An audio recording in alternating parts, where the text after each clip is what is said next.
Miss Dana, sino daw kasama nitong si Vitali? Sino yung nagte-take ng videos niya?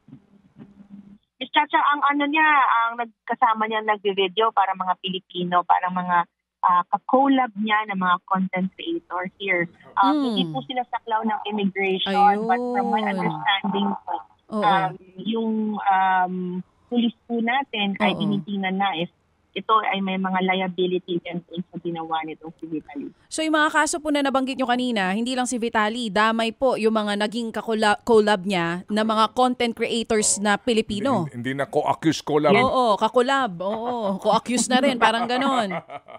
Tatawa si Ma'am Natawa si Dana. Ma'am Dana. Kasi totoo, merong mga Pinoy Kakolab, ha? content. Kasi if you're a Filipino and ginagawa yun sa kapwa alam mo mo nang mali Pinoy, ginagawa, no? bakit ka papayag? So, for the content nga, so for the views. ibig sabihin, Miss Dana, doon sa pakikipag-ugnayan nyo sa mga polis, masasampahan nga ng kaso yung mga kasama po na nag-take ng videos ng mga Pilipino. From what we heard po, mukhang yun din ang inaaral nila. Kasi ito po, DJ Chacha, kung mapansin nyo, hindi siya basta content na nakakainis, nakakatawa. Talagang crime siya.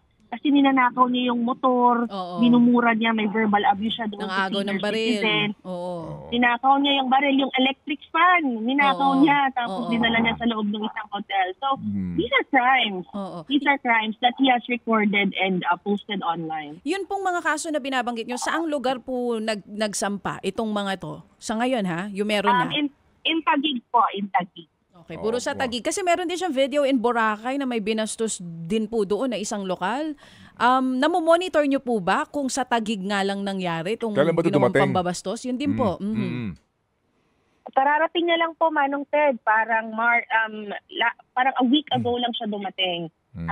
And then nakapag-stick na siya ng maraming lagim nung dumating siya. When he arrived, ginawa niya, kunwari, ay may tinulungan na isang Filipino family na tinulungan daw niya, outreach daw siya. But we believe that it's a front for views. Okay. Ginawa niya lang yun for views. Kaya pagkatapos nun, saka na siya naggawa ng mga disruptive behavior niya na pinost niya. So meron siyang siya, tourist visa? Yes, Manong Ted, naka-tourist visa siya and he has been here siguro for just a week. Okay, sige po. So, sa ngayon, yan po ang estado nito, hawak ng Immigration Bureau, and then habang may kaso, hindi siya maaaring ma-deport. Pero yun na po ang direksyon nito. Regardless kung sino man po, yung bang Russian Embassy may pwede mamagitan dito? Wala po. Ang mga embahada po naman pag mga ganitong case, ang help na ginagawa nila is to provide the documentary requirements for the individual kapag ka-deportation na po. But so far po, wala naman po mga intervention ng mga embahada. Okay.